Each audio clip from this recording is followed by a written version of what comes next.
You're welcome. We want to take you live to Kennedy Space Center in Florida. There you see SpaceX founder Elon Musk holding a news conference after today's successful launch of the Falcon Heavy rocket. Let's listen in.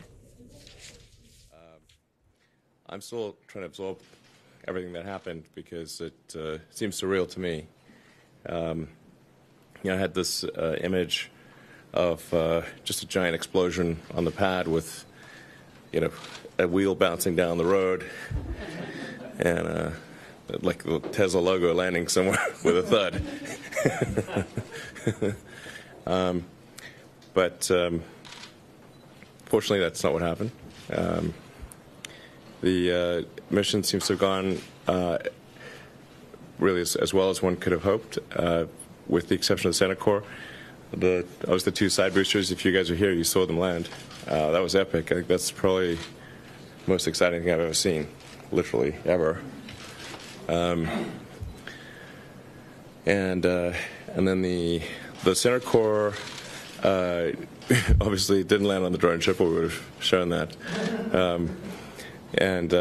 mean, we're looking at the issue, but I think it didn't have enough propellant to relight the all three engines. Sorry, enough for something called TTAB, triethyl aluminum triethyl boron, that's used to light the engines. So I believe that the center one lit, I believe, and the outer two did not. And that was not enough to slow the stage down. Apparently it hit the water at 300 miles an hour and took out two of the engines on the drone ship. So if we got the footage, that sounds like some pretty fun footage. So if the cameras didn't get blown up as well, then we'll put that out for just the blooper reel. But that's neither here. We weren't going to reuse that center core anyway, or the two side boosters. The side boosters, we'll figure out some place to put them. But since they're not Block 5 or version 5, we weren't planning on reusing any of the cores. The upper stage seems to have worked perfectly so far. The two burns were executed correctly, and now we'll see if the upper stage avionics survive quite an arduous trip through the Van Allen belts. Normally, the stage will pass very quickly through the Van Allen belts. Here, it's essentially dwelling there for several hours. And then it's going to do a restart, deplete its propellant, and go to transmos injection. And the propellant levels all look good. The propellant, after the second burn of the upper stage, we were only 0.3 sigma away from predictions, so which is basically very minor. So it has plenty of propellant to complete the transmos injection, assuming that the fuel doesn't freeze and the oxygen doesn't boil off and the electronics don't get fried. So those are the issues. We'll find out in a few hours if that burn is successful.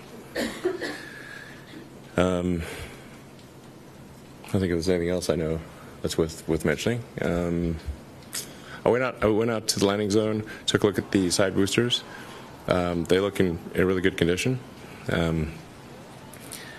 So they're both reflyable, although, as I said, they're combination of version 3 and version 4. So we're only going to be reflying really version 5 at this point.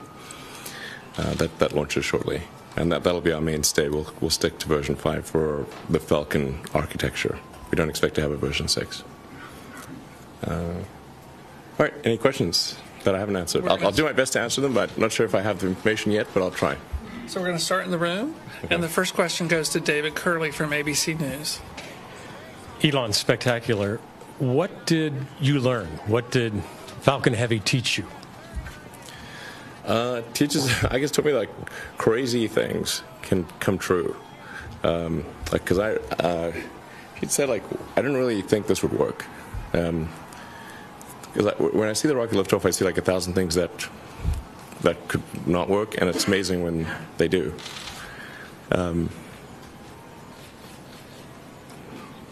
And I was really seeing the two boosters land synchronized, really just like the simulation.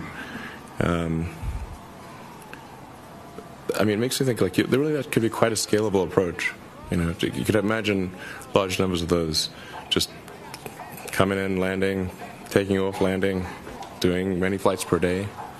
So I think it gives me a lot of faith for our next architecture, the sort of the interplanetary spaceship. You can have different names for it, but BFR is kind of the code name. And it gives me confidence that BFR is really quite workable. But I was actually looking at the side boosters and they're pretty big. They're 16 stories tall, 60-foot leg span. But we need to be way bigger than that. So I think it's given me a lot of confidence that we can make the BFR design work.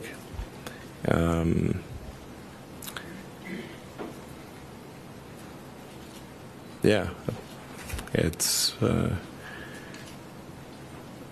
I have tremendous confidence, obviously, in the SpaceX team. So I think we can really do this a lot, and keep advancing the technology to achieve full and rapid reusability, which would have a profound effect on the future. And one of the interesting things about, say, Falcon Heavy versus Falcon 9 is that Falcon Heavy has the same level of expendability as Falcon 9.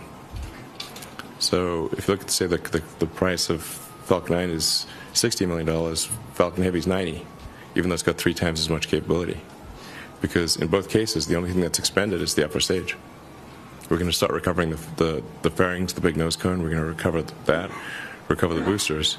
And so the cost difference really between a Falcon 9 and a Falcon Heavy is minor. The next question from Marcia Dunn at Associated Press. Marcia Dunn, AP. What was going through your mind? How amazed were you to see your roadster up there with Starman just cruising along with the Blue Planet? And how long will we be getting live views, do you think, from the car? Well, I think it looks so ridiculous and impossible. And you can tell it's real because it looks so fake, honestly. We'd have way better CGI if it was fake. And the colors all look kind of weird in space. There's no atmospheric occlusion. Everything looks too crisp. But we didn't really test any of those materials for is it space hardened or whatever. So it just has the same seats that a normal car has. It's just literally a normal car in space, which I kind of like the absurdity of that. And if you look closely, on the dashboard, there's a tiny roadster with a tiny spaceman. So, because Hot Wheels made a Hot Wheels roadster, and a friend of mine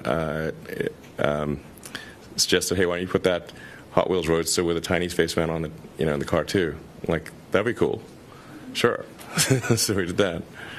It's kind of silly and fun, but I think that's silly fun things are important. And normally for a new rocket, they'd launch like a block of concrete or something like that. That's so boring. And I think that's just the imagery of it is something that's going to get people excited around the world. And it's still tripping me out. I'm tripping balls here. Nick, next question in the room. How about Brendan Byrne from WMFE, the NPR affiliate in Orlando? Yeah, congratulations, Elon. Great launch today. Where do you see the Falcon Heavy fitting into this launch industry? Is this something that is going to be for more national security? All right, you've been listening to Elon Musk there talking about SpaceX's successful launch of its Falcon Heavy rocket. A successful launch, but as we heard from Musk there a short time ago, not necessarily a fully successful mission, in that center core booster did not land on its drone ship as had been intended. In fact, Elon Musk said that center booster hit the water at 300 100 miles per hour. The plan was for it to land back on that autonomous drone ship. It didn't do that. Nevertheless, Elon Musk there saying that it taught me crazy things can come true, meaning that the launch itself and everything going according to plan of the Falcon Heavy, essentially 3 rockets bolted together, was something that he said, quote, "I didn't think this could work." We're going to continue to monitor this, and we should tell you that our CBS News space consultant, Bill Harwood, is also in the room there. We will bring you more